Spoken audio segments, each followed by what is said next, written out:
Hello guys! Hello! This is for Cancer.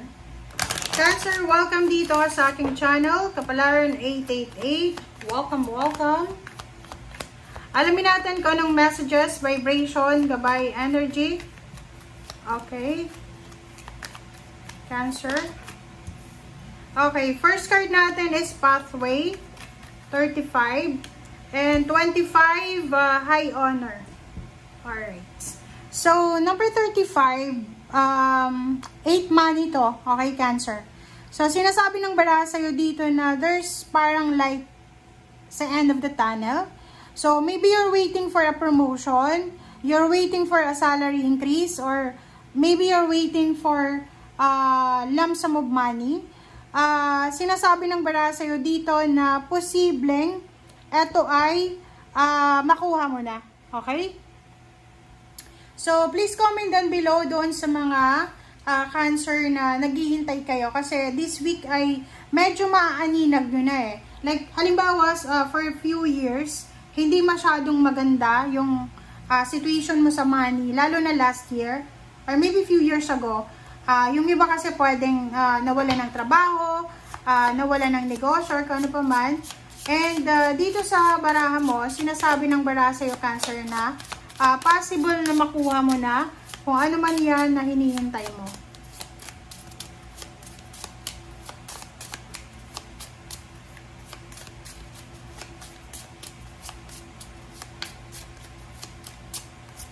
Okay, Serenity.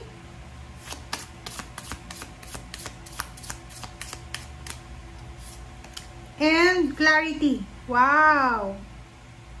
So, nakikita mo dito yung yung barahang to. Ang barahang to, Cancer, ay parang sinasabi sa'yo na hanapin natin yung katahimikan. Kasi parang nakikita ko, meron kang mga grudges and resentments eh. You have grudges and resentments na kailangan mong isettle. Kung makikita mo dito, sinasabi ng baraha sa'yo na kailangan natin muna na patahimikan ang ating sarili. Kasi minsan, di ba, marami tayong blessings na dapat matanggap. Pero hindi natin natatanggap ng maayos. Kasi, ang daming mga issues. Like, marami tayong kaaway, marami tayong misunderstanding, marami tayong mga grudges and resentments. So, sa last week ng September, kailangan mo daw magsindi ng kandila. White candle. Light ka ng candle for clarity. Kasi itong candle na to ay posibleng mag-illuminate ng pathway, okay, ng path to your desires. Or this one, Clarity and Serenity, like halimbawa yung iba sa inyo dyan na sobrang namumroblema kayo sa finances nyo, okay? Like marami kang problema sa pera, marami kang problema sa relationship, sa kapitbahay, ang gulo, parang ganon. Sa linggong ito ay posibleng medyo magkakaroon ng liwanag. Parang like this one, 'di ba? Magkakaroon ng liwanag, magkakaroon ng clarity, mag-illuminate itong road na to or itong pathway na to patungo sa mga pangarap mo sa buhay.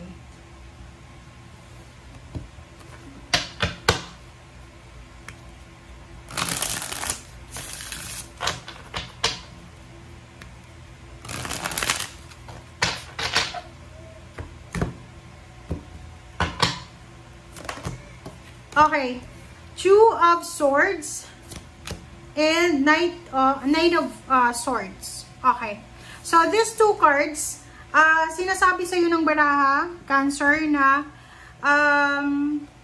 merong Cancer dito. Okay, merong Cancer na posibleng nagdadalawang isip ka. Nagdadalawang isip ka, hindi ka makapag-desisyon.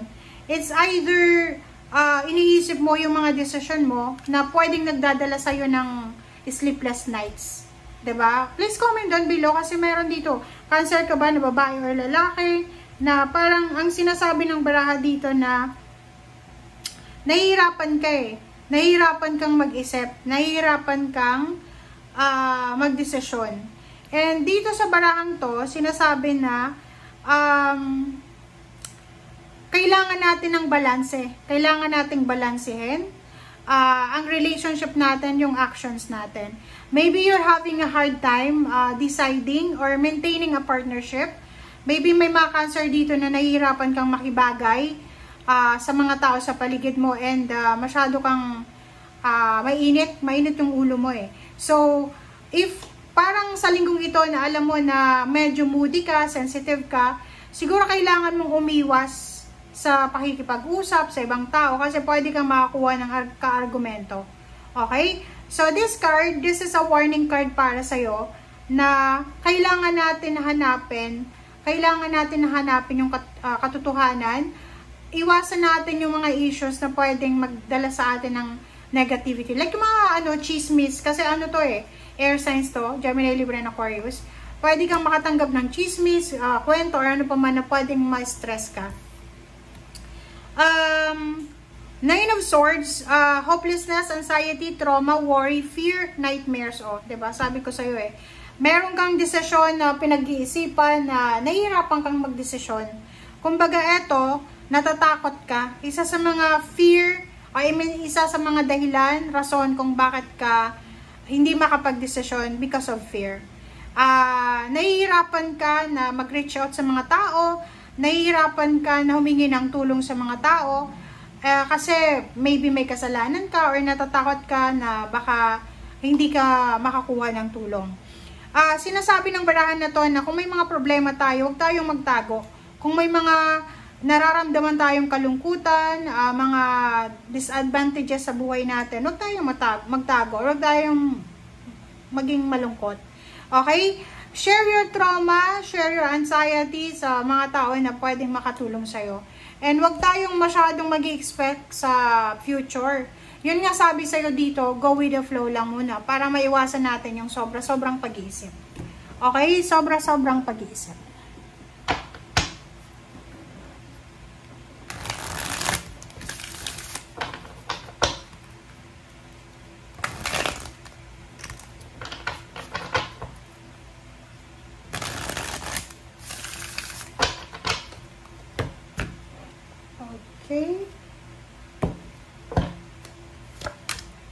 Okay, Six of Wands, Six of Swords, Princess of Cups, and okay, ang ganda. So, kung makikita mo dito, Cancer, please comment down below if you resonated. Yung last 6 cards mo, sinasabi ng barahan na there's a victory and success coming. Incoming siya sa lahat ng miyembro ng pamilya mo. Ibig sabihin, possible na may magta-travel sa inyo. Maybe you're relocating, you're traveling, you're moving to other country, to other places na posibleng siya yung magdadala sa iyo ng success. Okay? Nakikita ko sure dito, there's someone, may kakilala ka, kapamilya ka, na posibleng mag-offer sa iyo ng love life, mag-offer sa iyo ng emotion, mag-offer sa iyo ng pagkakataon or kano pa man. Makinig tayo sa sinasabi ng ating intuition. And there's a 10 of this, sinasabi na there's a mystery coming. So, meron kang unexpected na financial windfall na kailangan mong ihanda ang sarili mo kasi paparating na to. Alright, so thank you for watching guys and see you again. Bye!